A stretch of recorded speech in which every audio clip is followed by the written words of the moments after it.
Hey, what's up, guys? This is your boy Travis back again here at Big Boy Toy Reviews.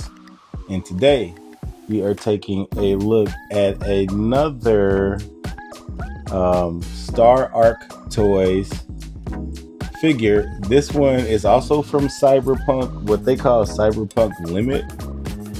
This is Bone, is what they're calling him, but clearly he has a lot of resemblance to Maine from Cyberpunk Edge Runners. Now, he's not exactly like him, but as for now, this is probably the closest figure to him that you would be able to get.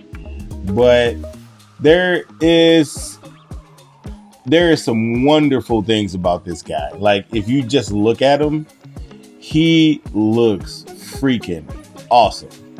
Like, all the paint work on this thing, I mean, everywhere. He looks so good. So freaking good. He just looks awesome, man.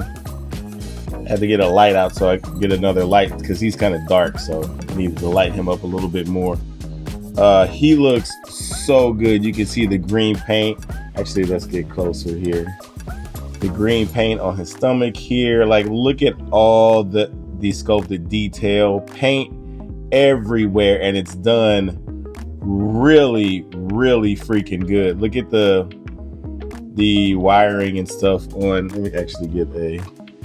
Every time I put my finger in there, it blurs. The intricate paint job here on the neck, all out on the stomach. Then you have his arms, the wires and stuff are painted.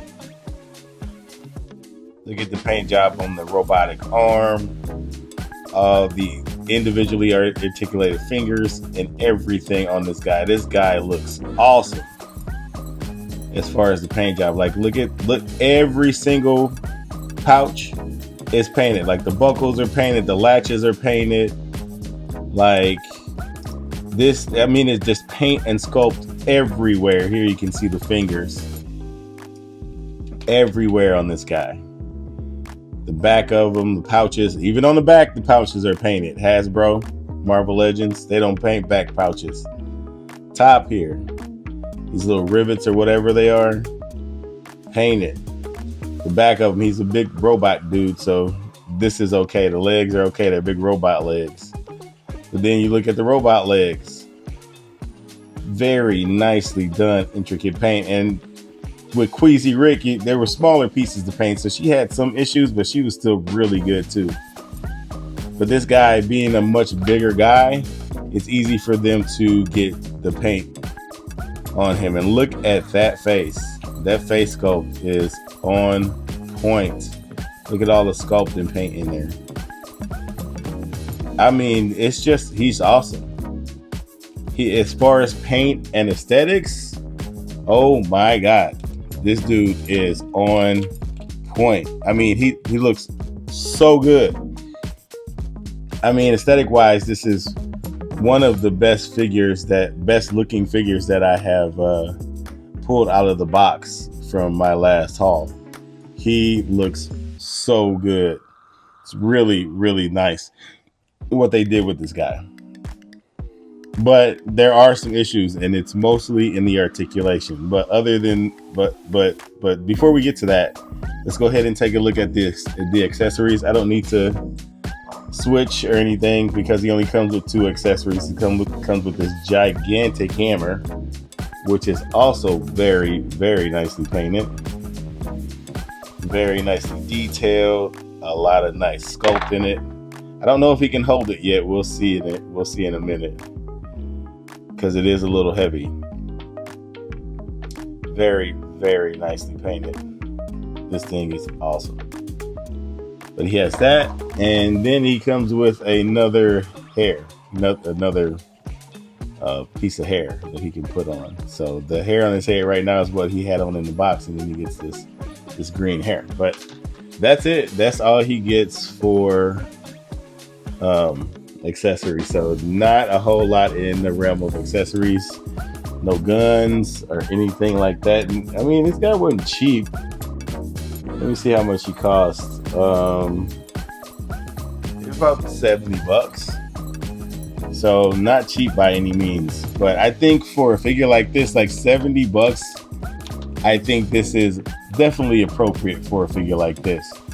If he didn't have the issues that he has in the articulation. So let's get to that right now. So the head, I haven't actually tried the head yet. We'll take this hair off because it's kind of pokey.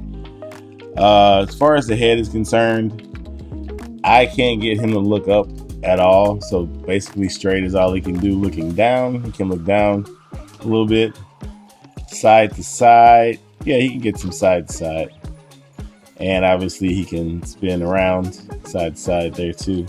So yeah, some good side to side motion in that guy. As far as the shoulders, I don't know, his legs aren't that loose at that point. Very, very stiff, but he can get parallel basically. Yeah, he can't get past parallel. Very stiff shoulder though. I had to break this one in. This one was stuck. Very, very stuck, and I couldn't get it all the way down. But I managed to break the plastic and get that to go down to where this one is. Obviously, he can 360 all the way around. Bicep swivel. Now, this is the issue. And this is the same issue Queasy Rick had. These joints are super loose. Now, this one is just ridiculously loose, like just so flaccid. Look at that. There's a double joint. If you can see, there's a joint there and there's a joint there. This top joint is just completely flaccid. Then on this one, it's the lower joint, but it's only flaccid to a point. And then it'll get tight. So if you incorporate both the joints, you can get slightly over 90 degrees. And with a big bulky guy like this, I think this is plenty good. He can pull it off because he has a robotic arm. You can kind of see the detail in that arm that looks really good. So he can hold the pose, but like straight up and down, it's just way more flaccid than I would like it to be. On this side though, it is just super flaccid, but he can still hold the pose. But I wouldn't put the weapon in this arm because that top joint is just flaccid as hell. Now that bottom joint is holding tight. So I may do the super glue method on this guy and see if I can get that joint to tighten up, but I don't know if I can with that kind of joint.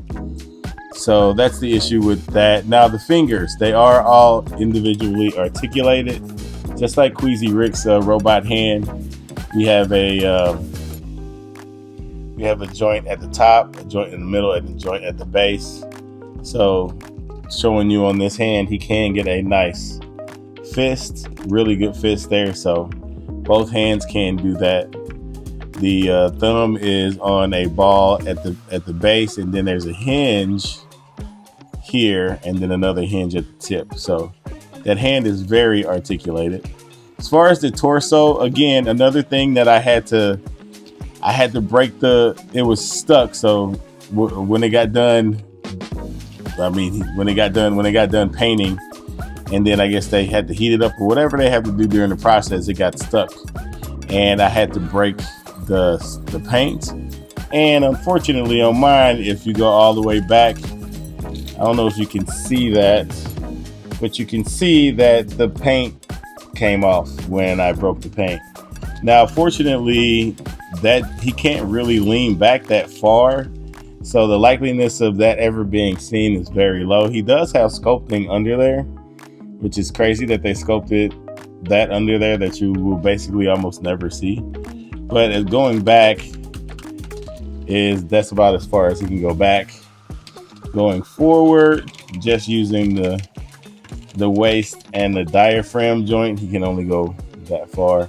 Now you can incorporate the waist joint and get him bending over, but it's not really torso articulation, is it? He can twist at the bottom. He can twist at the top as well.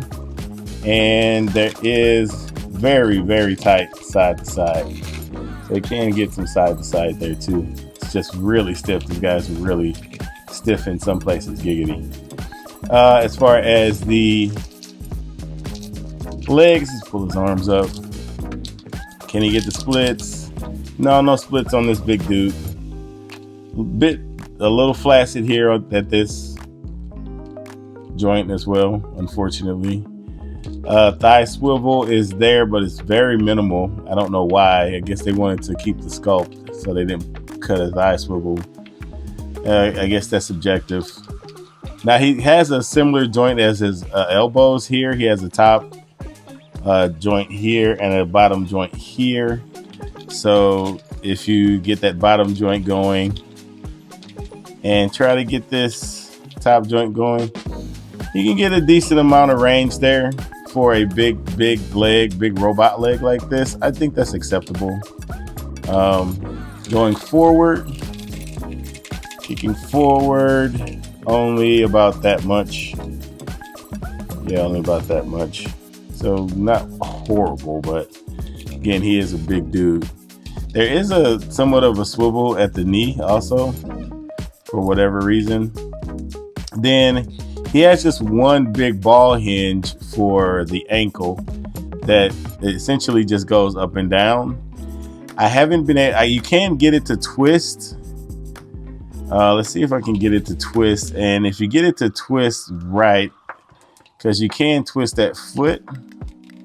And if you try to work it around without that ankle, look, you can you can get an ankle rocker that way, but your forward and back is totally eliminated. So be sure you're going to commit to that pose, because you're not going to be able to go up and down if you decide to use the ankle rocker. So you either have up and down or you have left and right. There really is no in between for this guy.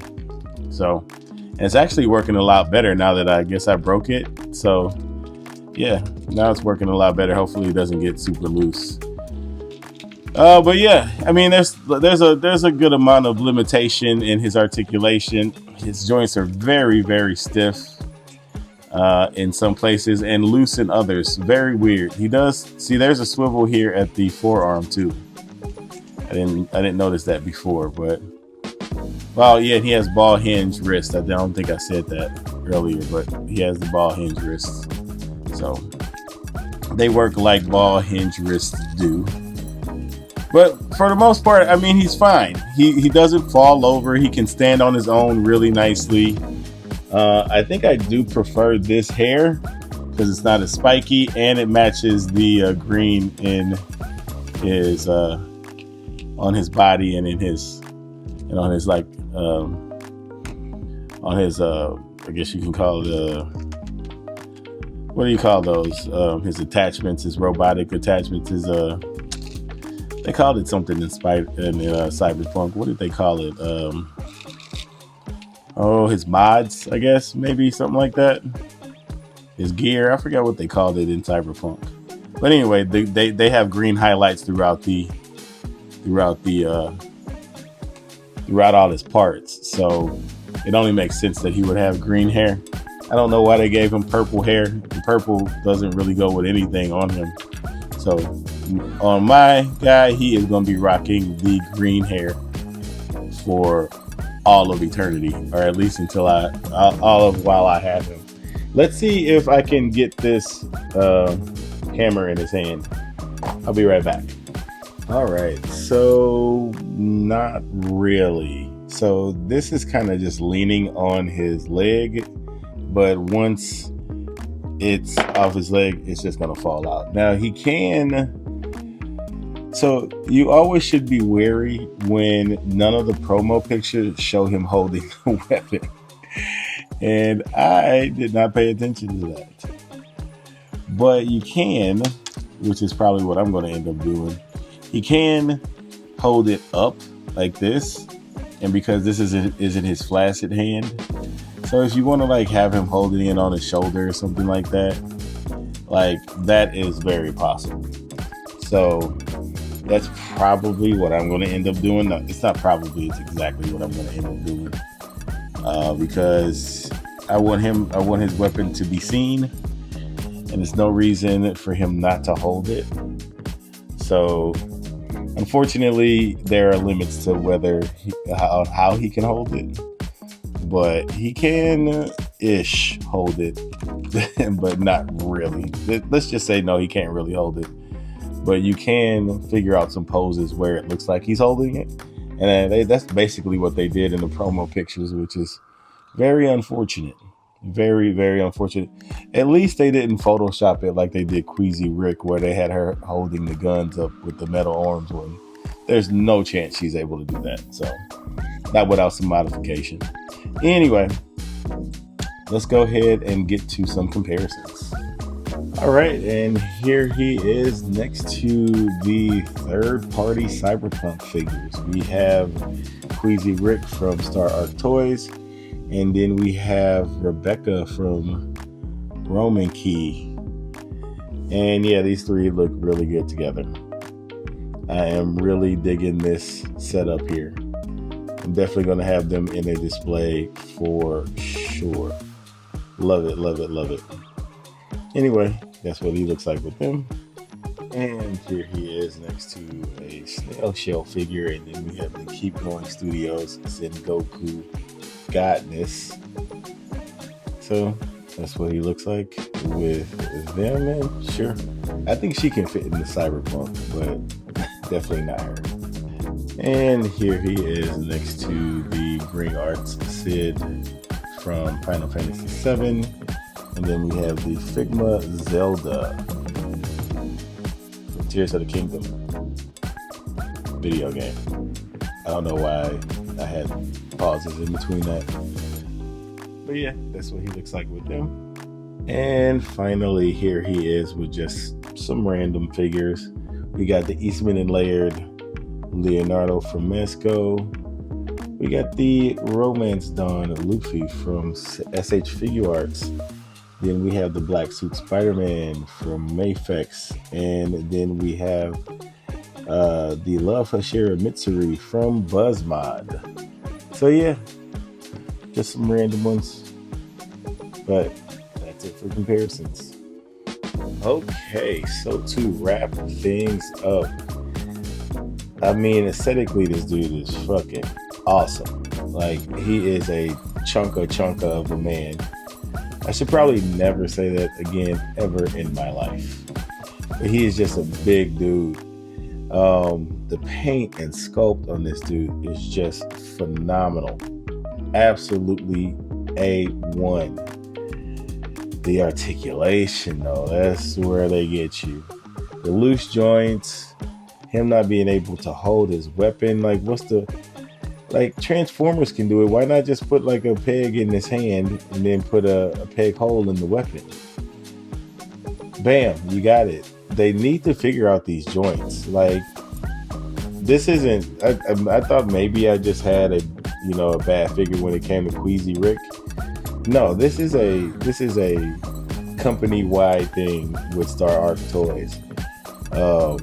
You guys need to work on your tolerances when it comes to your joints, especially the loose ones. The tight ones, they're an issue too. Like, you got to get your joint tolerances right. Like, it's either too hard or too loose. And no woman likes anything loose. All right. So let's work on those flaccid joints, and let's work on those stuck joints, man. Because I think y'all got a good thing here, but StarArc, man. Not that they're watching this or anything. I'm acting like I'm talking to them, but I think they got a good product here. They just got to work on those joints. But this is a top-notch figure for sure. But anyway, that is it for the review. Please comment, like, and subscribe. And until next time, peace.